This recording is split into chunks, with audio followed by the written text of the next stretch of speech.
नमस्कार बंधू भगिनी बालमित्र आणि बालमैत्रिणी सगळ्यांना नमस्कार. आज जी मी गोष्ट सांगणार आहे ना ती मीची गोष्ट आहे. काय आहे? मी. गोष्टीचं नाव आहे मी. मी म्हणजे काय तर अहंकार. मी म्हणजे अहंकार. आता आपलं जन्मल्यापासूनच आपल्याकडं आपल्यामध्ये अहंकार असतो. मी हे केलं, मी ते केलं, मी हे आणलं, मी ते केलं, मी हे मिळवलं, असा मी मी मी मी आपला सारखा जन्मापासून मरेपर्यंत चालूच असतो. तर गंमत काय होते बरं का, एकदा एका राजाच्याकडं त्याचा नोकर असतो, तो चोरी करायचं ठरवतो बरं का. आणि तो आता राजाच्याकडं नोकरी असल्याने त्याला सगळं माहीत असतं. कुठं दागिने आहेत, सोन्याच्या दागिन्यांची पेटी कुठं आहे, काय, हे सगळंच त्याला ठाऊक असतं. त्यामुळं काहीच प्रश्न नसतो. मग तो युक्ती करतो. तो काय युक्ती करतो की घड्याळचे 12ची टोल वाजतात. 1 2 3 4 अशी टोल वाजतात. 12 वाजले की रात्रीचे. त्यावेळेला तो काय करतो, प्रत्येक टोलागणिक एक खुंटी रोवतो भिंतीमध्ये. अशा 12 खुंट्या रोवतो आणि त्या खुंटीला धरून धरून तो वर चढतो. पण जाताना काय करतो, बरोबर एक दोर पण घेऊन जातो, कारण परत उतरताना त्या दोराला धरून त्याला उतरायचं असतं.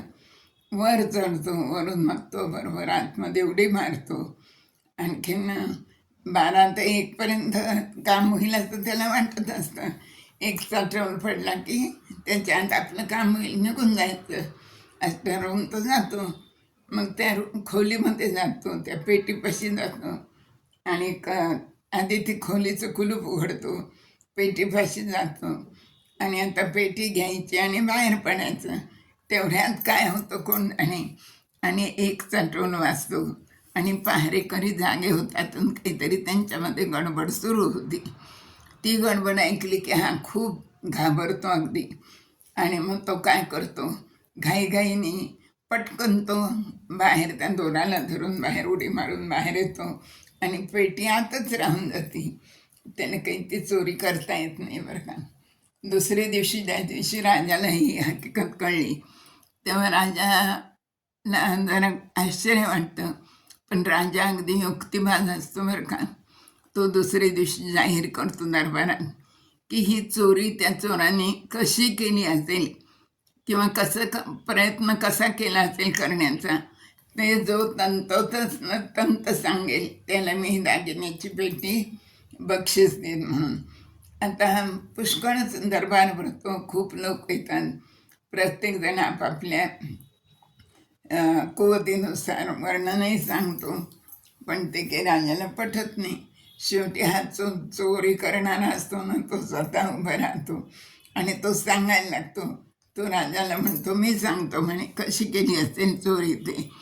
आणि मग तो वर्णन सांगायला लागतो की काही नाही, रात्री 12 वाजता चोर आला असेल म्हणे आणि 12 ठोके जे पडतात त्या प्रत्येक ठोक्याला त्यांनी एक एक खुंटी रोवली आणि त्या खुंटीला धरून तो वर गेला असेल आणि जाताना त्याने एक दोर पण नेला असेल आणि तो त्या वरच्या खुंटीला बांधला असेल आणि मग तो पेटी घेऊन निघणार आता अशी वेळ आली. तेवढ्यात काय होतं की पहारेकरी जागे होतात आणि एकदम काहीतरी आवाज ऐकू येतो आणि मग तो चोर घाईघाईने तर तो काय करतो, तो पेटी आतच टाकून मी दोरावरून खाली उतरून पळून जातो. हा मी शब्द चुकून त्याने तिथं घातला आणि त्यामुळं राजाला कळलं की चोर दुसरा तिसरा कोणी नसून हाच चोर आहे म्हणून. आणि त्याला पेटी तर मिळालीच नाही, पण राजाकडून राजदंड मात्र मिळाला.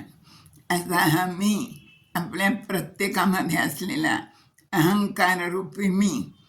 तर आपण हा मी नेहमीच आपला सोडून द्यायला पाहिजे. मीच्या ऐवजी तू करता असं म्हणायला पाहिजे. असं ह्या गोष्टीतून आपल्याला बोध मिळतो मोठ्या माणसांना. नमस्कार.